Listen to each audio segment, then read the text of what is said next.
you and your family. This is also supplements that, but it also talks a little bit about NOAA weather radio, and I'm going to point that out here in a minute. The other question I get is, I can't tell you what's going to happen next. I can't even tell you when. But I can tell you something's going to happen, and you're all going to be affected.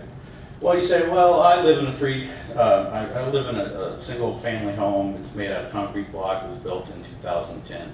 I'm good to go. The hurricane's not going to blow it away. Safe. Oh, and by the way, I'm going to leave this with the church.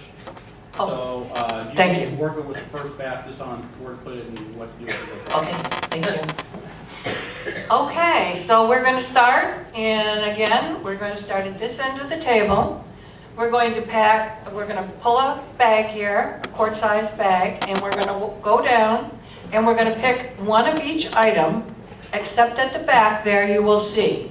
They're flavor packets to put in water, lemon or cherry, and there are different ones. We are going to put 2 flavor packs in the package, and we are going to put 3 tea light candles in the package. And the last thing at the end are the matches. So should they have no electricity, they'll be able to at least have that little tea light and the matches to light them. So if you want to start a line up here and work your way down, and at the table down at the back, we'll be packing them. And if you have any questions for David, you're welcome to go back there and speak to him right now. We thank you, and let's get started. If you need a restroom, it's up through this door, up in the right-hand side. Table. So as these get, yeah, we'll just refill. You go back. You go back. No, you go back. Marilyn, Yes, ma'am. can we make this two-sided? Better not. We need to replenish the table from the back. Thank you. You just have to walk faster one-sided.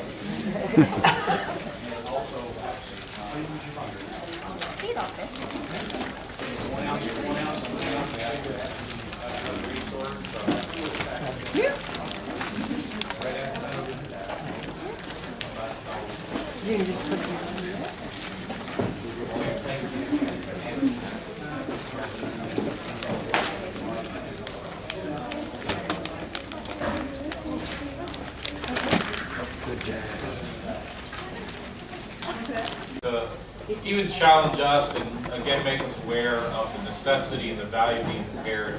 But it's interesting, it's more than us being physically prepared so that we minimize the discomfort and the inconvenience and the sorrows and all that can happen when you're in the midst of a disaster. But it is very biblical. It's biblical because I think it aligns with the fact that our Lord tells us to love our neighbors as ourselves, to help those neighbors in need. And let me tell you just a brief story, because if you're prepared, it makes the opportunity easier for you then to help that neighbor. In 2004, Martha and I and our family, we were living in Fort Myers, and we were impacted by 3 of the hurricanes of the 4 that came through the state that summer. One of them was Charlie. Now, in our neighborhood there, everybody's house came with shutters, but it was a several-hour process, if you were doing it yourself, to put up your shutters on your windows and on your doors and on your sliding glass windows and everything. Well, after first 2 hurricanes, I got pretty good at doing this, and it became a science. And so when the warning happened, even though Charlie was meant to go up and come in towards St. Pete and that area, we got ready. Well, literally, it was that day that Charlie was headed that way and suddenly made a sharp turn to the east and came in just a little bit north of Sanibel and came right through the area. We had 125-mile-an-hour winds at our home. But before we got to that point, because it turned and it was literally there within about 4 hours, we were ready, but many of our neighbors were not.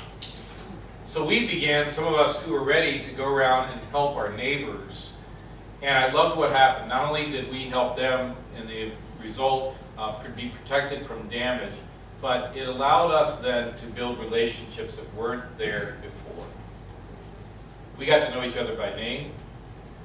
We got to appreciate one another and the differences and the gifts and all. When the power was out, Charlie went through very fast. When the power was out, and we were glad that only a few of our homes had things like lanais that were torn up by the tornadoes. We had a couple spawn off. One went right through our neighborhood, but that's all it really did was take down some of the lanais in the area. So we were all together for dinner, and here's just God opening it up and like, would somebody like to pray? And no one volunteered, so I did. And they didn't need to know I'm a pastor. It's just, we had a lot to celebrate. But much of what we celebrated was the fact that even through this, God used it to draw us closer together, that we could love one another as neighbors, and it perpetuated. So our hope is that we recognize this biblical call to be ready. Jesus says, you know not the day nor the hour that the Lord will come, right?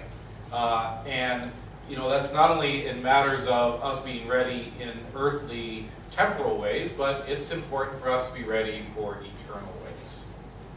So this is part of what Amazing Grace is about. We help to deal with temporal things like this, and ultimately we hope to help people be ready eternally, that they are indeed prepared. So we're again, just thank you for, it is a joy. I've not been going online, I need to. But I sometimes just need to sit and soak it in and watch the community, watch people come together and work together to make a difference. Thank you for making a difference today. We really are glad you're here, so thank you. I think we're... Good name. Did you ever think about the heat in the garage? Yes, the candles and the cream that for cups. Yeah, we're thinking about that. Yeah.